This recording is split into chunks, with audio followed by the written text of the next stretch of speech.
Antes de ir a la conferencia, bueno, un poco el título habla de a lo que me dedico. Trabajo en formación inicial de profesores, en particular con modelización matemática y uso de tecnologías. Solamente que ahora voy a focalizar más sobre la cuestión de la modelización. Entonces, antes de iniciar, quería mostrarles un poco el recorrido de la conferencia. Primero contarles cuál es el contexto donde yo trabajo, donde hago mi actividad de docencia e investigación, y como ya lo dije, eso tiene que ver con formación inicial y modelización. Un poco justificar esa preocupación con la modelización a partir de la presencia en los diseños curriculares para la educación secundaria. Esa presencia en los diseños curriculares produce desafíos para la formación de profesores, y eso es a lo que me voy a referir en el tercer punto de la conferencia. Debido a las características particulares de la universidad donde trabajo, la modelización no es trabajada en cursos de matemática, y entonces desde la didáctica de la matemática proponemos un escenario de modelización, y es a lo que me voy a referir en el punto 4. Ese escenario de modelización, que es un escenario de formación para los futuros profesores, también ha sido un escenario donde hemos investigado. Y entonces ahí en el punto 5 les voy a comentar algo al respecto para terminar con algunas reflexiones en torno a todo esto. Bueno, yo trabajo en la Facultad de Matemática, Astronomía, Física y Computación de la Universidad Nacional de Córdoba. La Universidad de Córdoba es la más antigua de nuestro país. En el año 2013 cumplió 400 años. Y en esa facultad se forma principalmente a científicos en todas esas áreas que tiene su título, pero también desde el año 92 se dictan lo que nosotros llamamos los profesorados en matemática y en física, que sería para ustedes lo que llaman las licenciaturas, es decir, profesionales que luego van a ir a dar clases a la escuela secundaria. Esas carreras tienen una duración de 4 años, y en términos del diseño curricular, el 66% de los cursos son de matemática y un 34% son cursos de naturaleza didáctico-pedagógica. Bueno, en ese contexto trabajo en la formación inicial de profesores, básicamente en 2 espacios curriculares. Uno de ellos es la didáctica de la matemática, que nosotros le llamamos didáctica especial y taller de matemática, y en ese espacio no solamente se trabaja con didáctica, sino también con matemática. Y el otro espacio curricular en el cual he trabajado es la metodología y práctica de la enseñanza, es decir, el espacio donde los estudiantes van a realizar por primera vez sus prácticas docentes en escuelas secundarias.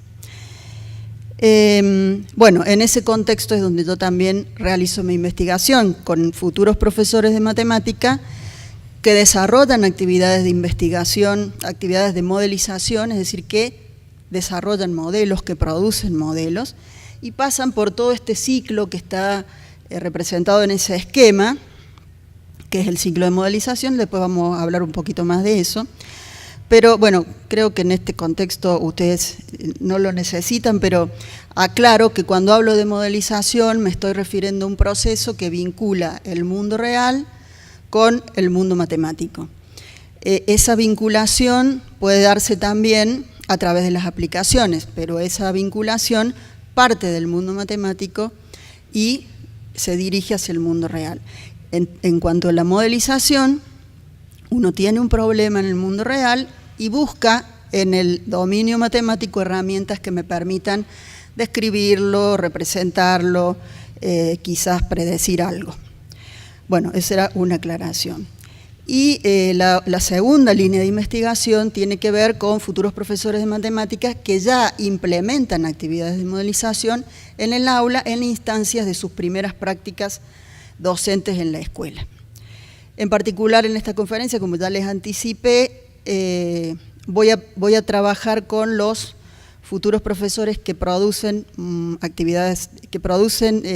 modelos matemáticos, en particular con diferentes tipos de tecnologías. ¿Por qué para nosotros es relevante investigar eso? Bueno, porque en el diseño curricular de la educación secundaria y también en los estándares para la formación docente inicial aparecen recomendaciones referidos a la introducción de aplicaciones y modelización para la enseñanza de la matemática. También aparecen recomendaciones respecto del uso de tecnologías, pero como ya les dije, eso no lo voy a profundizar en este caso. Más recientemente, en nuestro país se está viviendo un proceso de reforma de la enseñanza de la matemática. El año pasado se presentó lo que se llama el Plan Nacional Aprender Matemática, y en particular, en el momento de la presentación, el ministro de Educación dijo lo siguiente: hoy estamos presentando una forma diferente de enseñar matemática, más real, más concreta, más alejada de esas fórmulas abstractas en un pizarrón. Una matemática para la vida con materiales que usamos cotidianamente.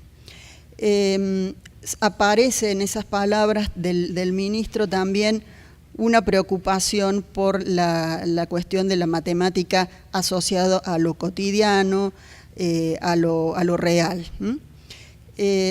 Más allá de las críticas que esta reforma está teniendo en nuestro país y que está provocando preocupación en quienes trabajamos en educación matemática, lo menciono porque de alguna manera está en línea con estas recomendaciones respecto de la modelización que ya existían.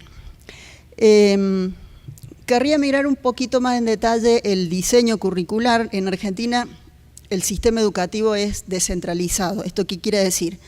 Que cada una de las provincias que componen el país, provincias o estados, tienen autonomía para elaborar sus diseños curriculares. Si bien la nación ofrece unos lineamientos comunes, cada provincia tiene esa autonomía. Entonces yo voy a mostrar algo de mi provincia, que es Córdoba.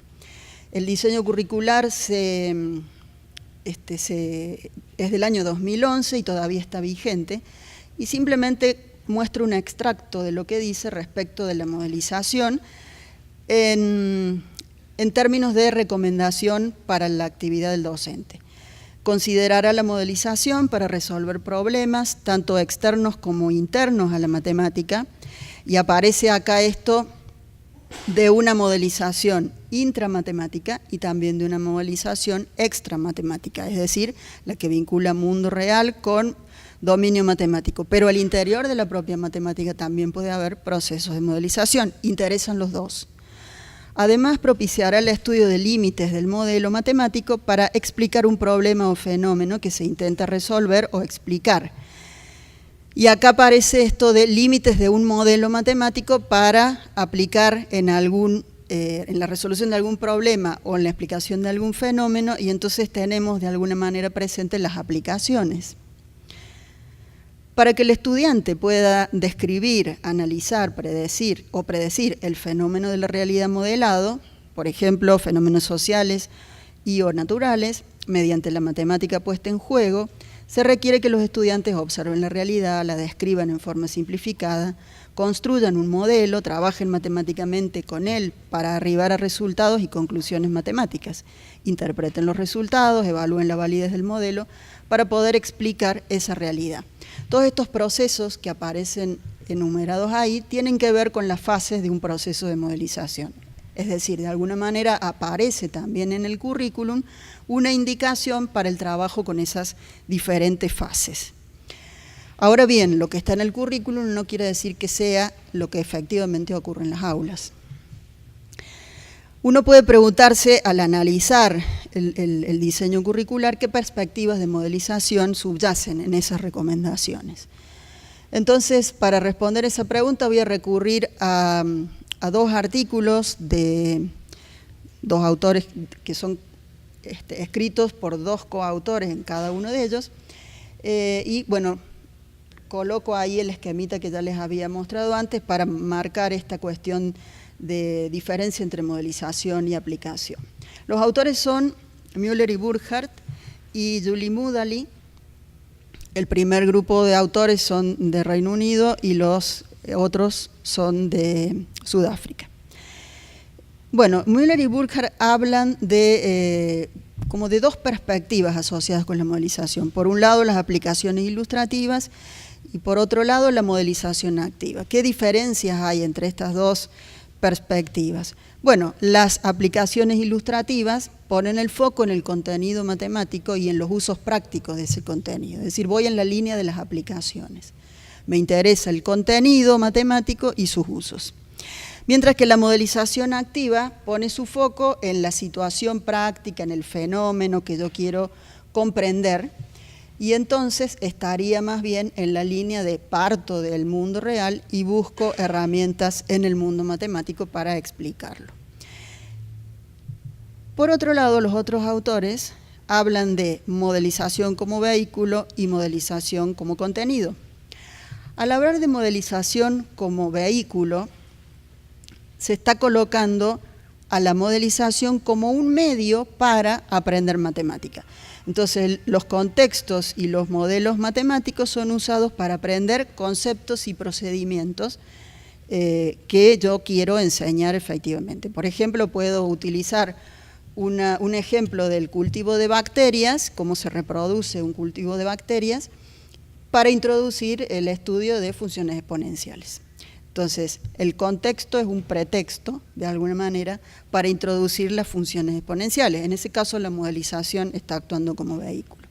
Pero si yo tengo preocupación por la construcción de modelos matemáticos, sea de fenómenos naturales o sociales, como ya habíamos dicho antes, estoy en un proceso en donde me interesa la modelización en sí como contenido.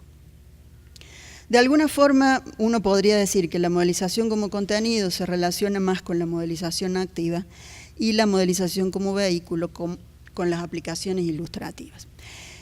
Si yo utilizo estas herramientas para mirar lo del currículum que les mostraba antes, uno podría decir que hay, de alguna manera, de todo un poco. Digamos. Hay aplicaciones, hay preocupación por el proceso de modelización y, por supuesto, también no está explícito en ese trecho que yo mostré, pero en otras partes del documento sí se menciona, por ejemplo, el álgebra como una herramienta para modelizar, y en ese caso estaríamos en una situación de modelización como vehículo.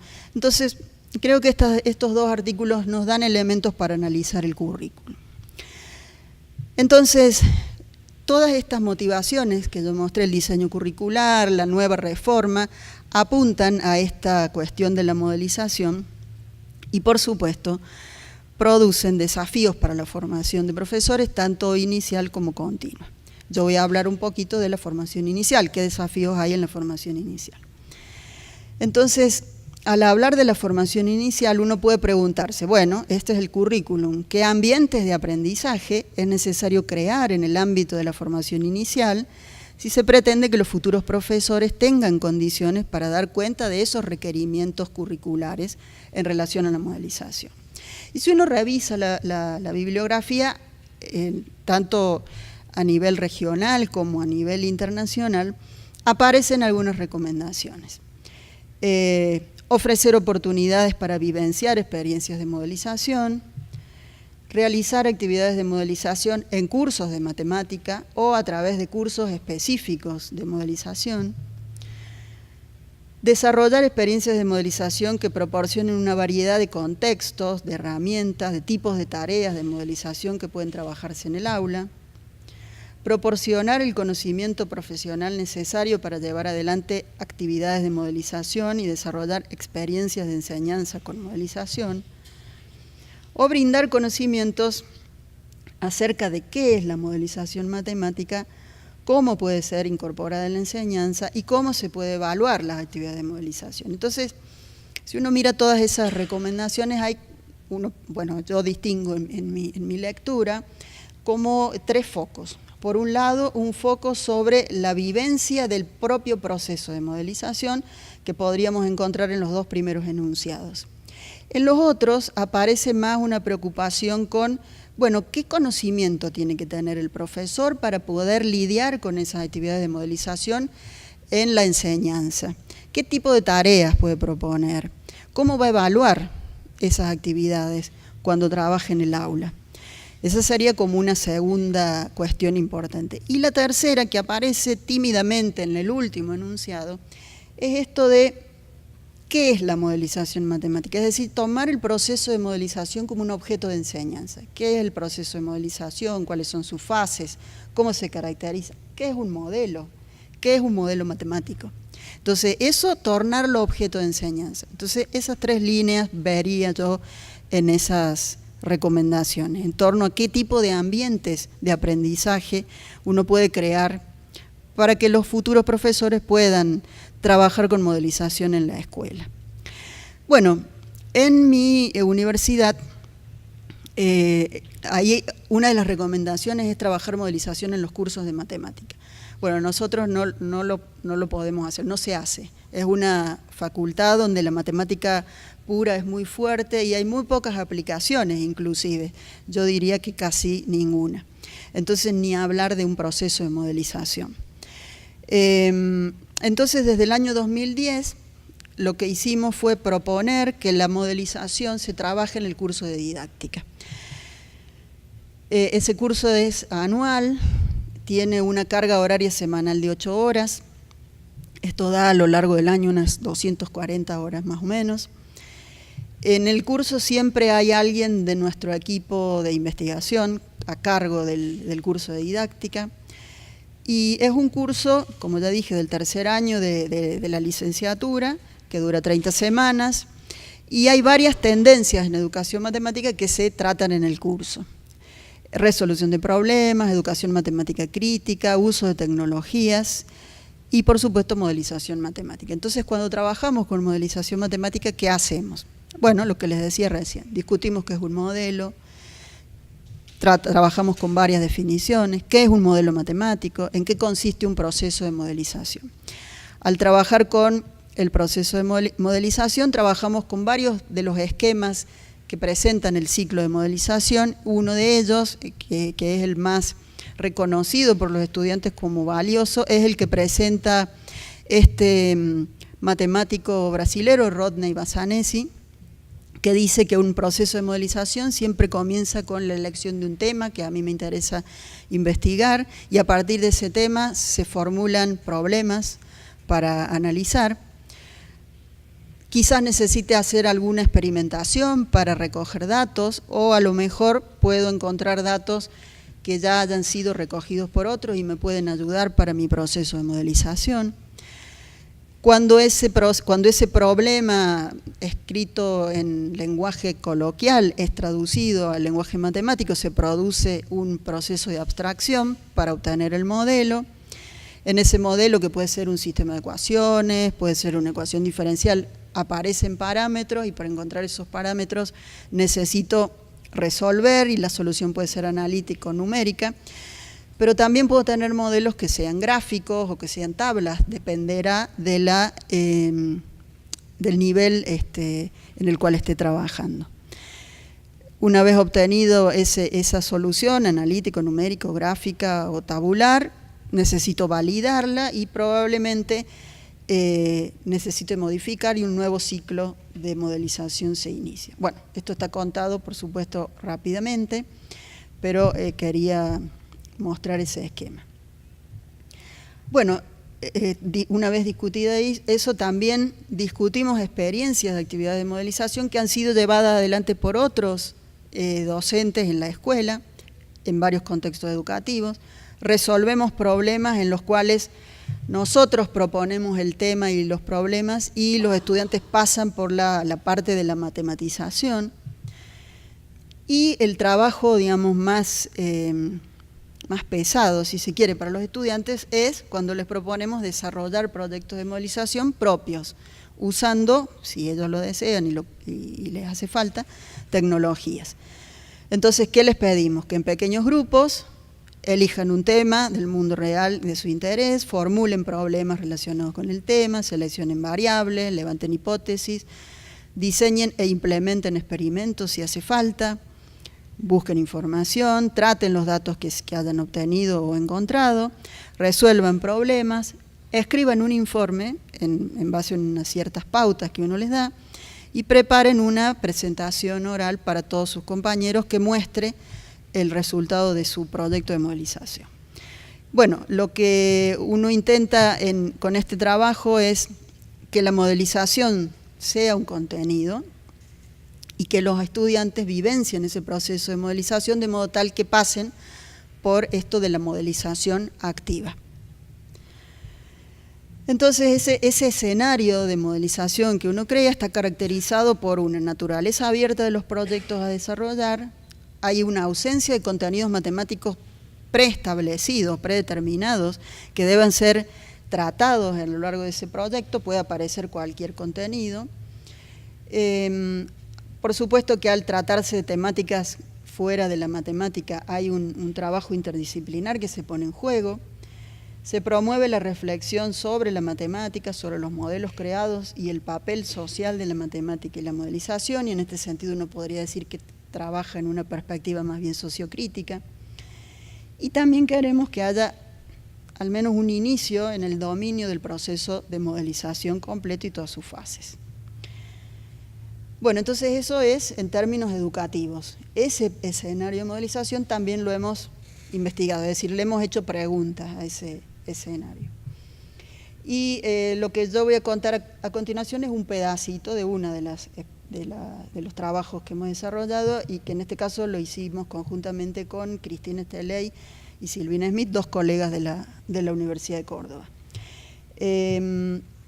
Lo que voy a contar está publicado en este libro de Springer, que se publicó a partir de uno de los ICMA. Los ICMA son las conferencias internacionales de enseñanza de la modelización y las aplicaciones, que se realiza cada 2 años, y que en esa ocasión que nosotros pudimos presentar un trabajo y después publicarlo, se hizo en Brasil, en Blumenau. El trabajo se titula Experiencias en proyectos de modelización de futuros profesores de matemática desde una perspectiva sociocrítica de la modelización. Y en ese trabajo nos hacíamos básicamente 3 preguntas. ¿Qué contenidos matemáticos usaron los futuros profesores en esos proyectos de modelización que ellos realizaban?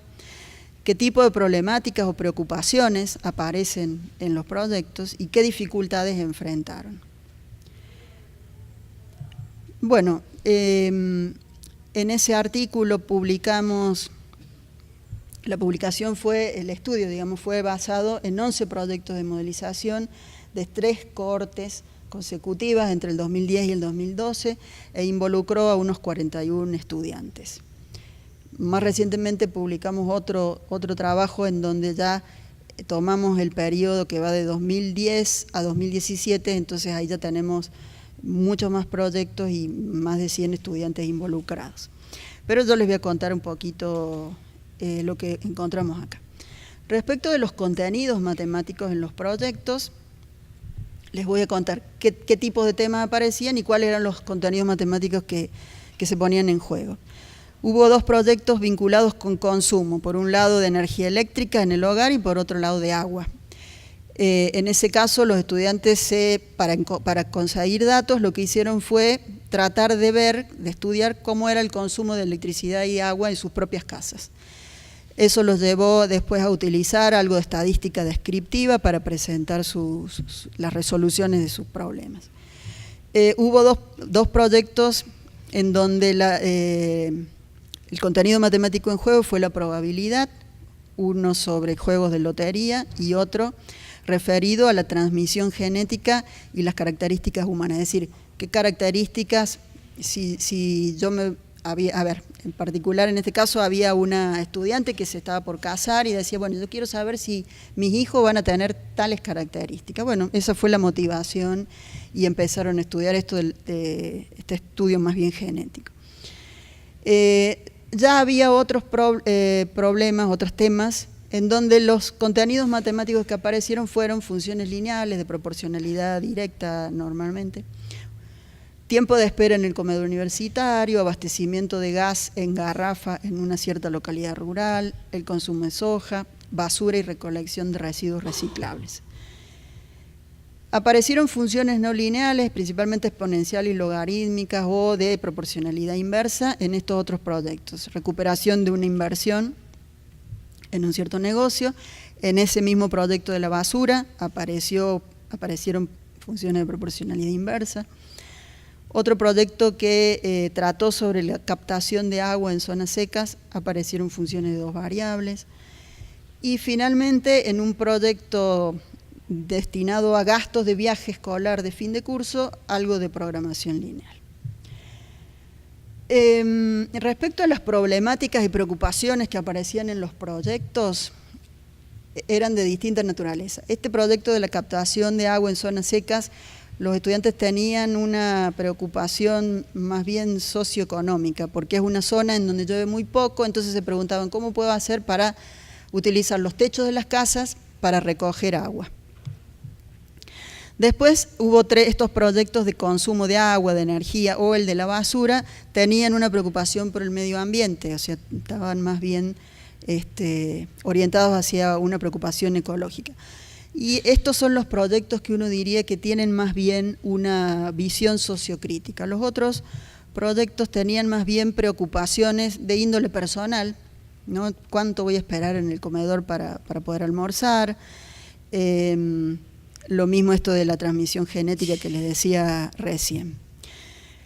El proyecto destinado a los gastos de viaje tenía para los estudiantes una preocupación didáctica. Ellos querían armar un proyecto que de alguna manera pudiese ser interesante para sus futuros estudiantes. Y finalmente los 2 proyectos de juegos de lotería y recuperación de inversión en un negocio, los estudiantes dijeron que querían tratar un tema en donde la matemática fuese más fuerte, digamos, que tuviese una matemática un poco más sofisticada. Voy a detenerme un poquito en el proyecto de la basura para hablar más en concreto sobre las dificultades que tuvieron y mostrar qué tipo de proyectos generaron los estudiantes. Este proyecto fue desarrollado por 2 estudiantes que llamamos Irene y Rosa, son seudónimos, y ellas cuando presentan su proyecto dicen que para poder decidirse hicieron como una especie de lluvia de ideas y aparecieron varios temas que les parecían interesantes. El petróleo, las reservas y los tipos de uso, accidentes automovilísticos, deforestación y forestación, la música y la matemática, transporte y el tema de la basura y la recolección de secos o de reciclables. Finalmente se deciden por la opción de la basura y lo justifican diciendo que se van a concentrar en una problemática local y que tenga una función social. Son varias las preguntas que se hacen.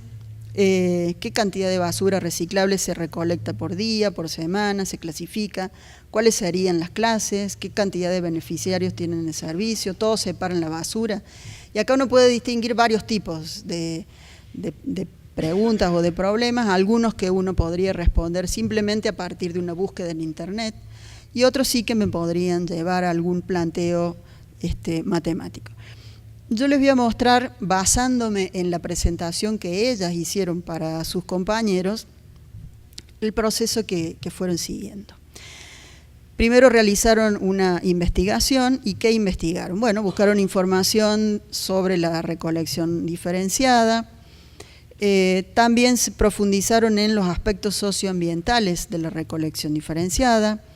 Hicieron una entrevista a un funcionario de la municipalidad de la ciudad. Buscaron datos del censo. Este proyecto es del 2012, o sea, el censo del 2010 eran los datos más recientes que tenían. Bueno, cuál era la población de Córdoba en ese momento. Visitaron la página web de la empresa que estaba a cargo de la recolección diferenciada, que se llama Crece. Bueno, también vieron cuáles eran los beneficios del reciclado y la importancia de esa acción. Luego dijeron, bueno, nosotros vamos a modelizar para concientizar a las personas sobre la importancia del reciclado de residuos. Entonces, plantean lo que ellos llaman hipótesis, que son estas. Los habitantes de Córdoba no son conscientes de la cantidad de basura reciclable que producen. Al año producimos más de nuestro peso en basura. Un gran porcentaje de basura que podría ser reciclada se tira junto con la basura común. Y luego comienzan a presentar en esa diapositiva varios modelos. Cada uno de los círculos, esos que aparecen ahí, que no se ven bien, pero ya voy a mostrar algunos, mostraba lo que para ellos eran modelos. Entonces, en el primero, a la izquierda arriba, relacionan la cantidad de basura diaria que se genera en la ciudad y la cantidad de habitantes. Y eso les da un índice de que cada persona produce por día 1 kilo 300 gramos de basura. ¿Bajo qué supuesto? Bajo el supuesto que todos producimos la misma cantidad de basura. Ese supuesto uno podría cuestionarlo, porque no es cierto que todas las personas producen la misma cantidad de basura por día. Después también eso ya aparece en el círculo del medio, es esto que está acá. Bueno, consideran estos datos de la población que ya apareció en el otro índice.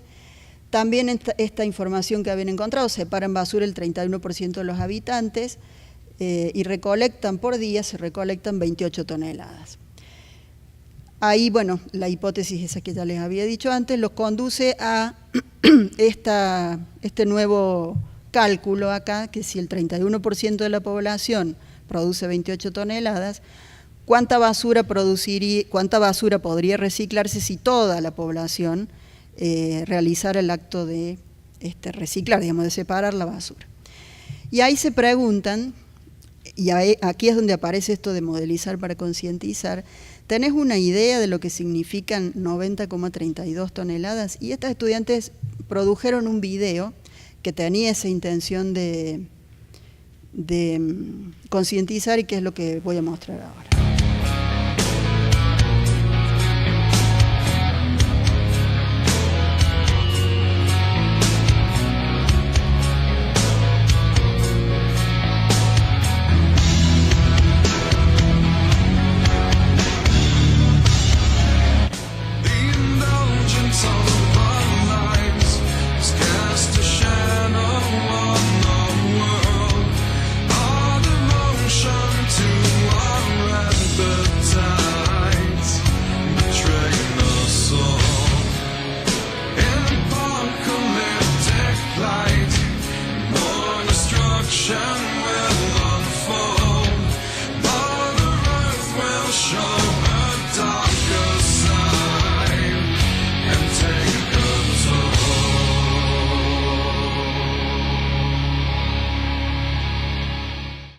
Lo del hombre basura es porque en realidad las imágenes que ellas crearon estaban conformadas por basura reciclable, digamos, papeles, latas, entonces por eso esa denominación.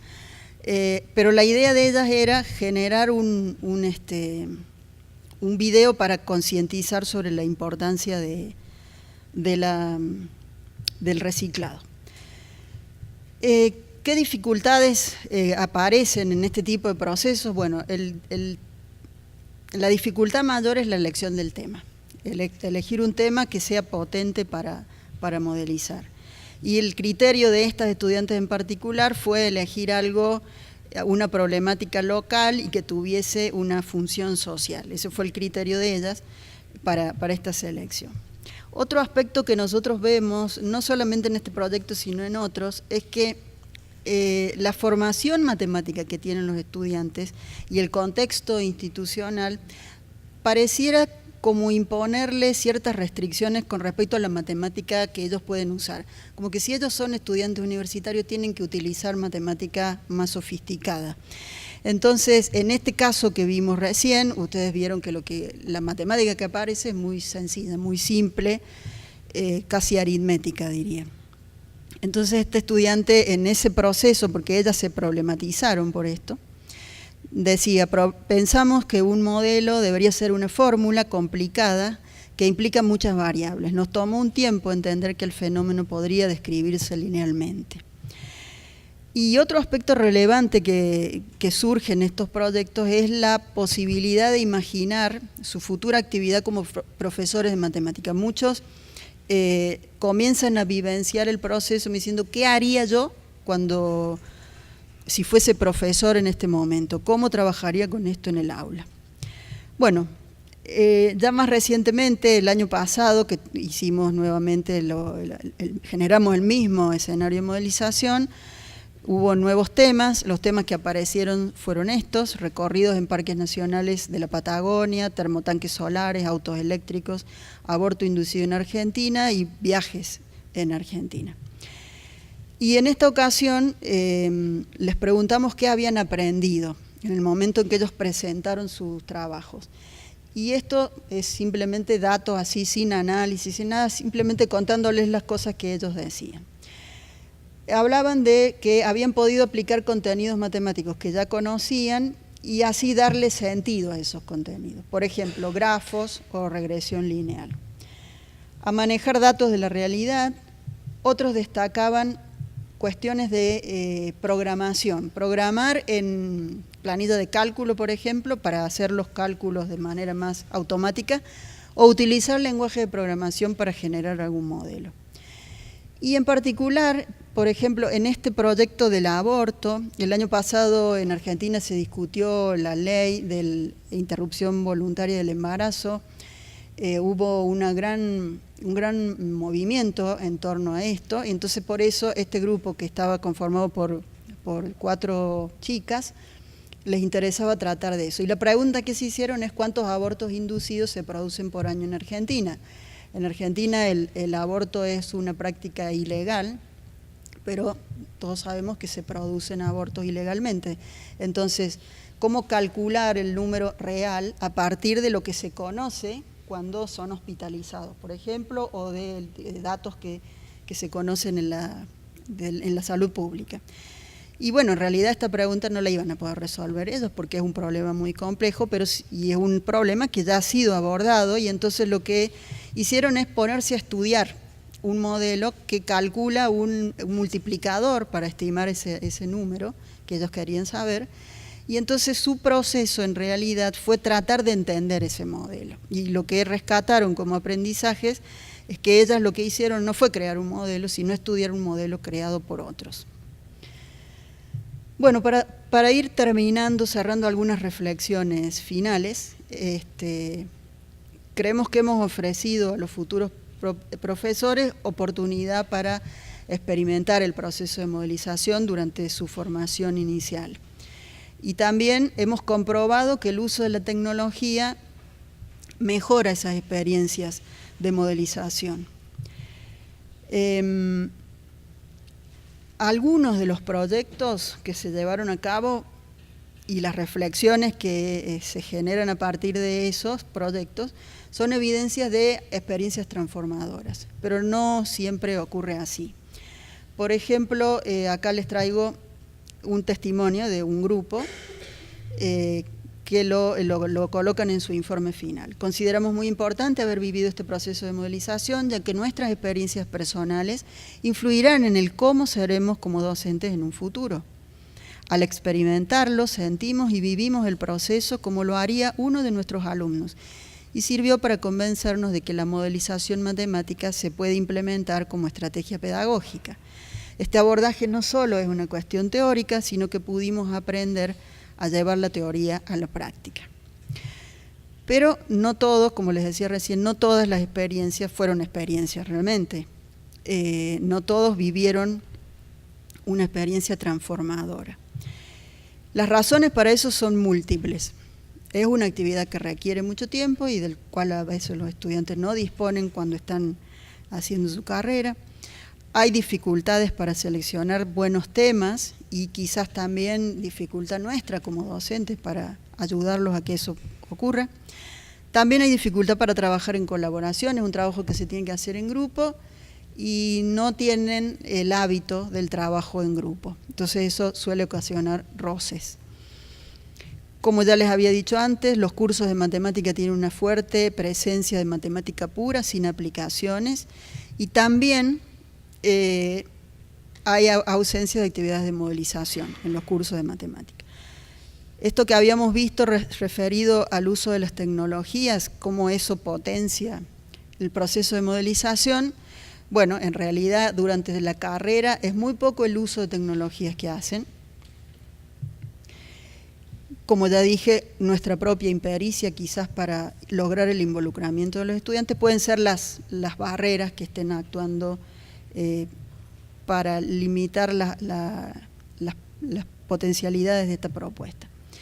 Pero a pesar de esas dificultades, y basándonos en evidencias positivas que también hemos obtenido, creemos que la implementación de las actividades de modelización y el uso de tecnología resulta relevante y fundamental para la formación docente inicial por muchas razones, además de las demandas curriculares, porque puede potenciar el aprendizaje de los estudiantes de un modo diferente, no todos aprendemos de la misma forma, porque puede contribuir a una educación inclusiva. Sí hemos visto cuando trabajamos con estudiantes de escuelas secundarias cómo esta propuesta incluye a estudiantes que normalmente no son muy llegados a la matemática, muy cercanos a la matemática, y puede hacer que futuros profesores sean sensibles a las diferentes maneras de dar sentido a la matemática, y la modelización es otro camino para dar sentido.